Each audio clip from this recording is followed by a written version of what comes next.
Kapag nagiging Pangulo si Vice President Sara Duterte, sigurado yung mga nangaatake sa kanya, yung mga naninira ng reputasyon sa kanya, sigurado yan. Sigurado yan, may paglalagyan ang mga yan.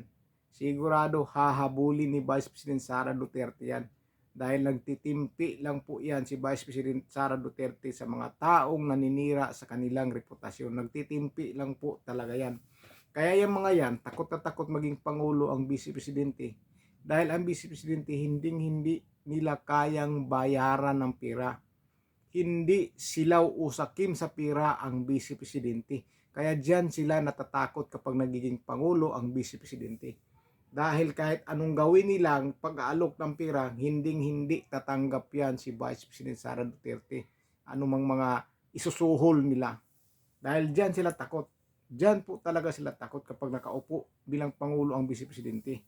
Dahil lahat ng kabulastugan na ginagawa ng ibang opisyal diyan sa budget ng Pilipinas o budget ng bayan o kaban ng bayan ay matitigil po yan.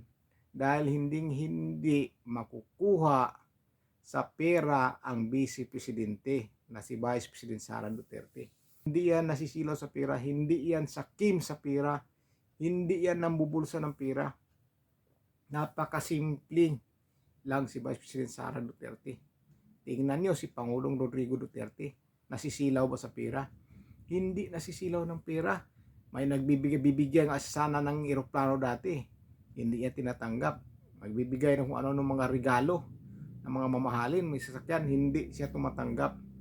Yung kay Basti nga daw na may nagbigay na magandang kutsi, pinasauli nga ni Pangulong Rodrigo Roa Duterte. Ayaw niya gumamit ng anak niya ng napakagandang sasakyan na mamahalin. Yun, di ba? Kaya ang mga Duterte, kinakatakutan ng mga taong gumagawa ng kabulastugan sa gobyerno dahil hindi nila kayang bayaran. Hindi talaga nila kayang bayaran ang mga Duterte. Dahil ang mga Duterte hindi korap, hindi mukhang pera. Kaya dyan sila natatakot pag naging Pangulo. O kahit sa isang Duterte o kahit isang Duterte ang magiging Pangulo. Sigurado yan. Maraming mag-alsabalutan. Maraming iiyak dyan. Maraming mawawala ng karera sa politika dyan. At sigurado, maraming makukulong pa dyan. Sigurado, maraming hahabulin si Vice President Sara Duterte pag nagiging Pangulo siya. Sigurado yan. Dahil sirang-sira yung reputasyon niya dahil sa paninira ng mga tao na ayaw siya na magiging Pangulo. Gusto siyang pabagsakin. Kagaya ng impeachment na yan, puro pagbibintang lang sa kanya yan. Yung mga sinasabi ni Trillanes sa kanya, sinabi ni Vice President Sara Duterte, sa lahat ng sinasabi ni Antonio Trillanes laban sa kanya, ni isa wala daw totoo o walang totoo ni isang pagbibintang. Yung lahat ng binibintang ng Trillanes, ni isa daw walang totoo. Ayon yan mismo ni Vice President Sara Duterte. Kikita naman po natin, napakasimpleng tao. Di ba? Napakasimple. Diyan natin makita na hindi talaga sakim sa bursa, hindi sakim sa pera ang Vice Presidente. Kaya tinitira nila yan dahil marami silang mawawala ng kita na malaki sa kaban ng bayan kapag si Vice President Sara Duterte maging Pangulo. Kaya pinagkaisahan si Vice President Sara Duterte para hindi magiging Pangulo. Dahil kapag nagiging Pangulo ang Vice Presidente, lagot silang lahat. Lagot po talaga silang lahat. Maraming mapupusasan dyan. Maraming mag-aalisan dyan sa ibang bansa. Sigurado, magpupuntahan sa ibang bansa. Kaya dyan sila natatakot eh. Dahil ang Vice Presidente talaga hindi korap. Hindi kayang bayaran ng pera. Hindi sakim ng pera, hindi nasisilaw sa pera. Kahit gaano pa kalaki ang ialok nila, hindi yan nasisilaw ng pera ang Vice Presidente. Kaya dyan sila natatakot kapag naging Pangulo dahil lahat ng kabulastugan nila ay hindi na nila magagawa at hahabulin pa sila at kung sino mang gumagawa ng katarantaduhan dyan sa pundo ng bayan, hahabulin ni Vice President Sara Duterte. Sigurado maraming mahahabol eh. Sa mga binabalita ngayon, lalong-lalo sa flood control, maraming mahahabol si Vice President Sara Duterte kapag naging Pangulo yan. Marami siguro siyang mapaparusahan. Sigurado yan. Maraming mapaparusahan. Kaya dyan sila natatakot. Kaya ngayon, habang hindi pa Pangulo si Vice President Sara Duterte, ginagawa nila ng paraan kung paano nila mapabagsak at paano nila na hindi makakatakbo ng pagkapangulo ang Vice Presidente. Dahil sigurado naman kasi mananalo at mananalo yan si Vice President Sara Duterte. Hindi nila matatalo. Siguradong mananalo ang Vice Presidente. Sigurado yan. Kaya alam na po nila na hindi nila matatalo. Talagang gumagawa sila ng paraan ngayon kung paano nila masisira ang Vice Presidente. Lahat ginagawa. Mga ano na, sabaga,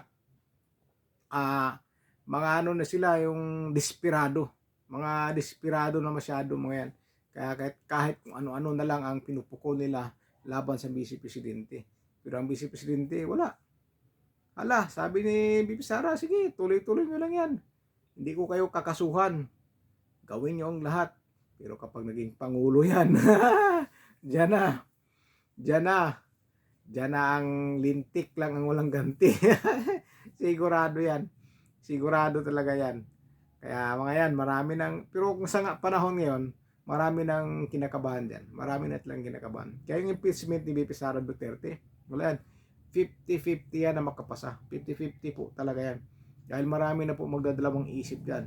Kasi kapag naging Pangulo ang Vice Presidente at hindi sila magtagumpay dyan sa pangalawang impeachment ay sinampa nila kay BP Sara Duterte at makakatawid si Vice President Sara Duterte dyan, sigurado na yan. Sigurado na wala nang ligtas ang lahat kundi magiging Pangulo ang Vice Presidente. Kaya ang mga gumagawa ng mga kasinungalingan laban sa Vice Presidente ay sigurado. Sigurado yan. Walang ligtas ang mga yan. May mapupuntahan yan rihas na bakal. Kaya ayaw nila maging Pangulo ang Vice Presidente. Matatanggalan po talaga sila ng sungay, mga buntot nila, mga pangil nila, matatanggal at tatanggalin yan ni Vice President Sara Duterte. Tatakot kasi mga yan tatakot talaga. Tatakot sila na maging Pangulo ang Vice Presidente. Pero ang taong bayan, gustong-gusto na magiging Pangulo si Vice President Sara Duterte. Dahil si Vice President Sara Duterte po talaga ang inasahan ng karamihan. Kaya yung trust rating niya, wala laging angat ang angat, taas ng taas. Dahil yan sa tiwala ng taong bayan na siya talaga ang makakaayos sa bansa. Tiwala po sa taong bayan yan. Nagtitiwala ang taong bayan. Kasi hindi aangat ang rating siya kung hindi nagtitiwala ang taong bayan sa kanya. Maraming nasisiyahan sa kanyang serbisyo. Yung pagserbisyo na pupunta sa iba't ibang lugar sa probinsya, makapagbigay lang ng tulong ang kanyang opisina sa mga taong nangangailangan, na lalong-lalo na sa mga mahihirap. Kaya maraming nasisiyahan na taong bayan. Biruin mo, may mga sulok na hindi pa nararating kung sino-sino mga opisyal ng gobyerno dyan, pero si BP Sara Duterte at kanyang mga sa kanyang opisina, narating nila yan. Nakapagbigay tulong sila. Tuloy-tuloy kahit sinisiraan, pero ang Vice Presidente tuloy-tuloy ang trabaho para sa taong bayan at hindi sa pansariling interes lamang. Kagaya ng mga kalaban niya, pansariling interes lang ang iniintindi o iniisip at walang mga panindigan, walang mga prinsipyo yung mga kalaban ni Vice President Sara Duterte na naninira sa kanya. Walang mga prinsipyo. Yung ginagawa nila, hindi yan para sa taong bayan, kundi para mismo sa kanilang mga hinahangad o sariling interes nila sa buhay. Yan ang nasa mga nasa mga pansariling interes nila. Hindi yan para sa taong bayan yung ginagawa nila. Dahil nakikita natin, gumagawa na lang sila ng tawag ng kasinungalingan laban kay Vice President Sara Duterte para yan sa pansarili nilang interes, na sila ang makaupo sa sunod na administrasyon. Sila ang uupo ng mga opisyal dyan.